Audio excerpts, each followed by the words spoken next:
आज मैं बहुत खुश हूँ और मेरे पास मेरी खुशी बांटने वाला कोई नहीं था। फिर पता नहीं मुझे क्या हुआ, मैंने तुम्हें यहाँ बुला लिया। मैं चाहती थी कि तुम मेरी खुशी में शामिल हो। आज आरुषि बस दिल से रणवीर को अपनी बातें बताती जा रही थी। उसे भी नहीं पता था क्यों। क्या ये रणवीर के लिए उसके प्यार की पहली दस्तक थी या बस उसे रणवीर के साथ एक कंफर्ट मिल गया था। उसे कुछ नहीं पता था। बोलते बोलते वो अचानक से चुप होती है और रणवीर से कहती है, मैं भी पता नहीं क्या क्या बोले जा रही हूँ। वैसे भी it's time for celebration. Champagne. Ranveer बस हाँ में सर हिलाता है। आरुषि बाहर से 2 ग्लास और शैंपेन की बोतल ले आती है। ग्लास में डाल के 1 ग्लास रणवीर को देती है और दोनों चीयर्स करते हैं आरुषि के सक्सेस के नाम और सिप लेते हैं। ड्रिंक करते हुए आरुषि बहुत इमोशनल हो जाती है। वो अपनी माँ को मिस कर रही थी।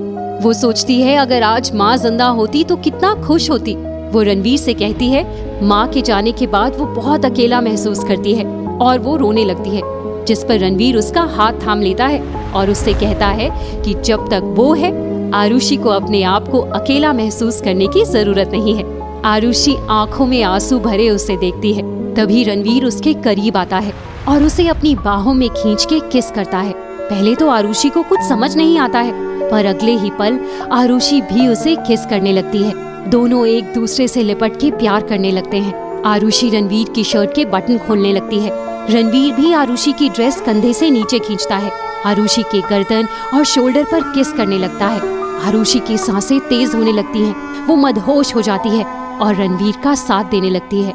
रणवीर पूरी इंटेंसिटी के साथ आरुषि को किस करता हुआ कहता है, I really like you, Arushi. जैसे ही रणवीर की ये बात उसके कानों में पड़ती है, अचानक से जैसे उसकी मदहोशी टूट जाती है। उसके दिमाग में जैसे एक साथ कई सारे सवाल आ गए थे। सबसे बड़ा सवाल उसकी बेटी अंशी। इसके पहले भी बहुत लोगों ने आरुषि की खूबसूरती और हॉटनेस के लिए उसे अप्रोच किया था, पर अंशी का जिक्र आते ही वो सब पीछे हट जाते थे। ये सोच के वो रणवीर को खुद से दूर करती है। रणवीर ये देख के शॉक्ड हो जाता है। क्या कहा तुमने? I really like you, Arushi. I want to be with you। तुम चाहो तो हम इस कॉन्ट्रैक्ट मैरिज को एक्सटेंड करके लाइफ टाइम के लिए बना सकते हैं। आरुषि एकदम से शांत हो गई थी। उसकी सारी एक्साइटमेंट अचानक से खत्म हो गई और चेहरे पर टेंशन छा गया, जिसे देखकर रणवीर आश्चर्य से पूछता है कि क्या उसने कुछ गलत कह दिया। रणवीर, मैंने इस तरह से कभी सोचा नहीं। मुझे भी तुम बहुत अट्रैक्टिव लगते हो, इसलिए मैं चाहती भी नहीं कि इस तरह से मैं तुम्हारे लिए सोचूं। पर क्यों आरुषि? अगर मैं भी अच्छा लगता हूँ तो ये सोचने में दिक्कत क्या है? क्योंकि मेरी जिंदगी का एक बहुत बड़ा सच है जो तुम नहीं जानते हो, और मैं चाहती भी नहीं कि तुम मेरे बारे में सब कुछ जानो, वरना तुम भी पीछे हट जाओगे बाकियों की तरह। और मैं नहीं चाहती तुम जाओ। एक अच्छे दोस्त की तरह मेरे साथ रहो। मेरे बारे में बहुत कुछ ऐसा है जो तुम नहीं जानती हो। रणवीर आरुषि से कहता है हम एक दूसरे को जो बताना चाहें वो बता सकते हैं, पर आरुषि कहती है वो अभी इसके लिए तैयार नहीं है। उसे टाइम चाहिए सोचने का, और इसलिए रणवीर अपने दिल की बात कहने से पहले उसकी सच्चाई जान ले। उसके बाद खुद ही फैसला करे कि उसके बाद भी आरुषि को चुनेगा। पर फिलहाल रणवीर को जाना होगा। आरुषि को टाइम चाहिए सोचने के लिए। जिसके बाद रणवीर अपना ड्रिंक एक सिप में खत्म करता है और उठ के जाने लगता है। जैसे ही वो दरवाजे पर पहुंचता है, पीछे से आरुषि उसे आवाज लगाती है। उसकी आवाज सुन के रणवीर रुक जाता है और पलट कर देखता है। मुझे खुशी होगी अगर तुम ऑफिस की इनॉग्रेशन पार्टी में आओ। रणवीर मुस्कुरा के हाँ में सर हिलाता है और वहाँ से चला जाता है।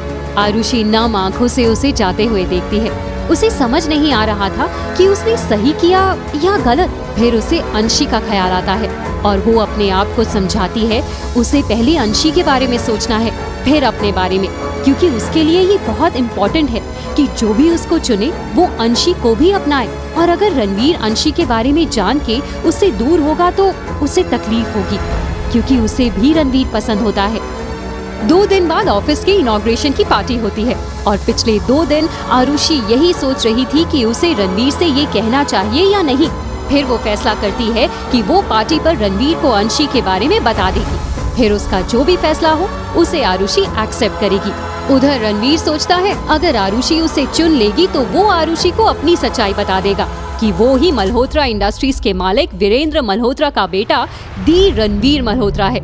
इनॉग्रेशन पार्टी वाले दिन सारे गेस्ट आए हुए थे।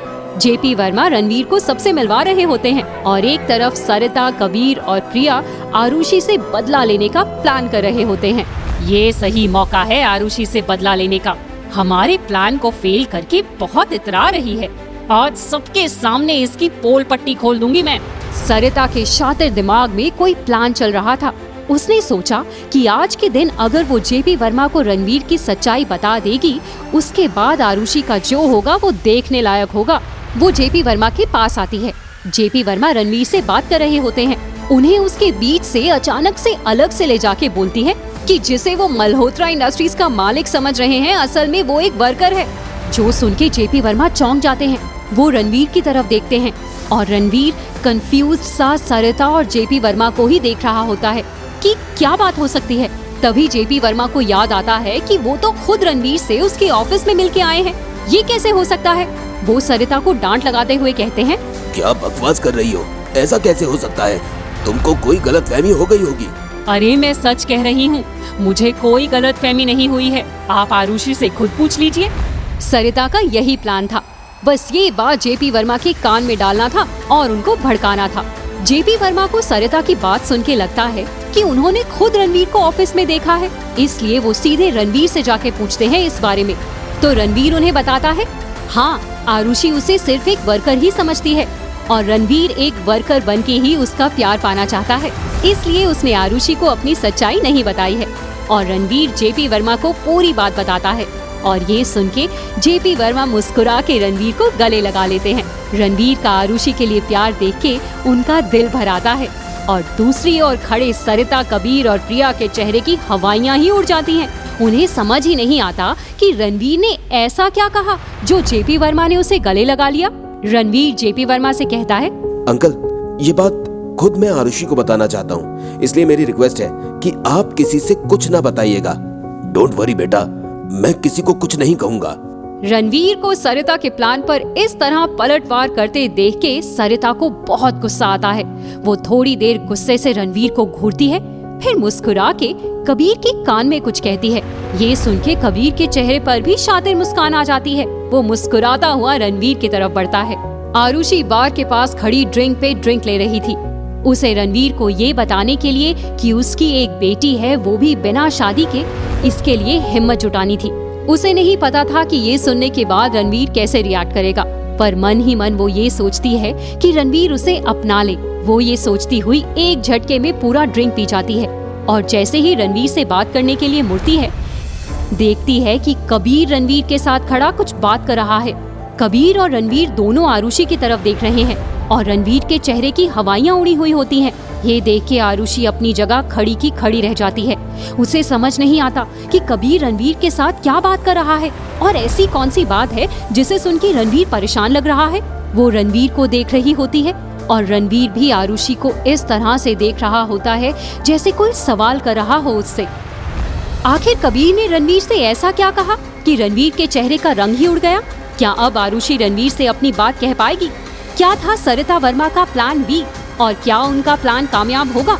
जानने के लिए सुनते रहिए कहानी कॉन्ट्रैक्ट मैरिज, सिर्फ पारवी फ्रीक्वेंसी पर।